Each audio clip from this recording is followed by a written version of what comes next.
A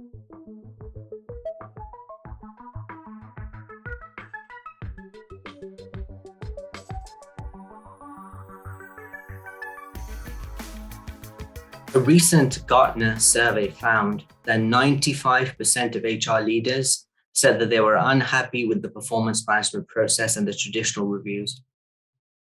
And most employees said that the performance management process had no impact on their personal performance. And that's because performance isn't something that we can manage. We can't just tell employees to simply perform, but what we can do is create the right culture and conditions to promote health, well-being, and productive relationships where our colleagues can flourish. Now, performance management has evolved over the last 2 decades, but most people still associate performance management with the annual appraisal. They think about the 1 or 2 meetings they have a year with their line manager in which their performance is assessed and they're given a performance rating at the end of it. And this performance rating was placed along a forced distribution curve, a process that began with GE in the 90s. And this gives each team an allocated set of ratings, and people have to fit into this.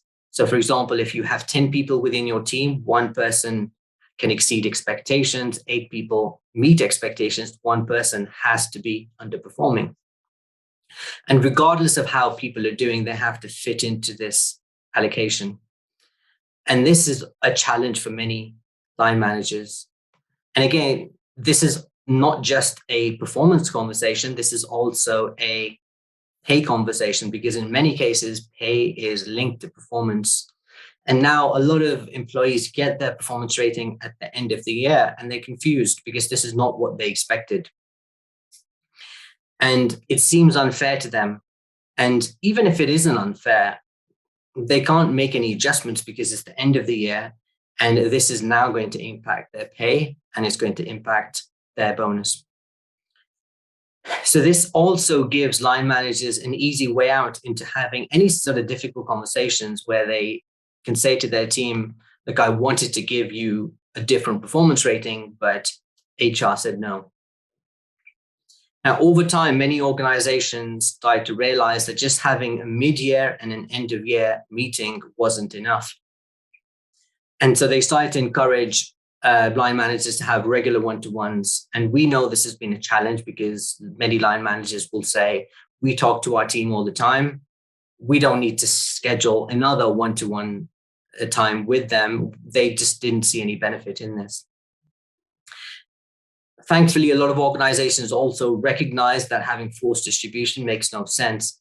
And they started to move to more of a calibration process where the purpose of calibration was to really make sure there's consistency in the process and how they're set. And although this sounds good in theory, all it does is give managers a little bit of leeway while still placing people along a normal distribution curve, because that's the expectation from the business.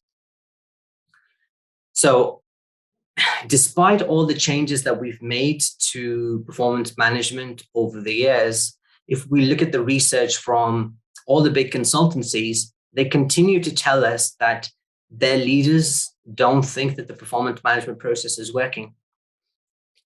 And let's think about this from an employee's perspective. An employee also thinks about their appraisal, but a common response you often get is that performance management is around managing underperformance. Because if somebody's an exceptional performer, then why do we need to manage their performance? So if leaders are saying that the performance management process isn't working and our employees don't trust in the process, then why do we need to continue doing this? And not only do we continue doing this, but we continue to link it to pay. So we're linking a process that we don't think is working to our pay. And in reward, this is our biggest challenge, because the research on pay for performance tells us that the perception of fairness is more important than what we pay people. So this means that if people don't perceive the process to be fair, then the outcome whether we have a 3% budget or a 5% budget really is irrelevant, because people are going to think that the process is not fair. So for pay for performance to work, we need our people to trust in the performance management process. And if they don't trust and perceive the performance management process to be fair, then our approach of paying for performance can actually do more harm than good, both to productivity and also to the culture of our organization. So the approach to performance management that we have in our organizations really creates this environment where our colleagues are competing for a larger piece of the pie. And they recognize that if one person in the team is to get a larger piece of the pie, then it means that somebody else has to have the smaller piece. And they think that this process is unfair and they don't trust it. So we have people looking across all the time to their team members, wondering why they have a bigger piece of the pie. And then they start to resent their colleagues, they start to resent their line manager and HR for making these decisions. So to establish trust in the performance management process, we need to completely rethink our approach. And we have to change our language. And that's getting rid of the term performance management so that we don't imply that performance is something we can manage. We need to change our process. So this is moving away from having performance conversations at set times to having a process that's a lot more flexible. And we need to change our culture. And this is changing from a culture of competition to a culture of collaboration and trust. So the first thing that we really need to do is to get rid of this term performance management. And because if we look at the research behind this, we can see that this concept, the performance isn't something that we can manage. And there are many things that impact somebody's performance and productivity. So we call this enabling excellence. And enabling excellence is very much the role of a leader. It's one of their critical objectives. Because by definition, a manager cannot achieve their objectives without their team. So one of the critical objectives of a manager should be to build trust within their team and to really create this environment where their team can excel. And they need to have these real human conversations with people within their team rather than performance conversations at set times during the year. So there are two aspects to enabling excellence.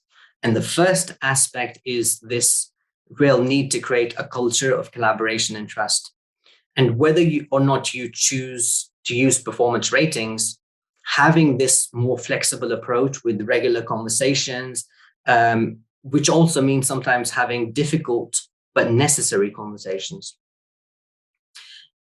Part of this process is getting our people to agree, think about and agree their objectives, and they're able to update these objectives on a regular basis with their manager. It's also about sharing this with the wider team, sharing our objectives with the wider team, because our objectives impact our team members. And when we share our objectives, again, within a culture of collaboration, we can help and support each other in achieving some of these objectives. It also creates an opportunity for people and forums for people to exchange meaningful feedback so they can always change and improve. Research tells us that we can measure the health of a relationship, the health of a team, or even the health of an organization by looking at the average lag time between identifying a problem and discussing that problem. So that means the health of our teams and our organizations are being impacted by these really important conversations that are not taking place. And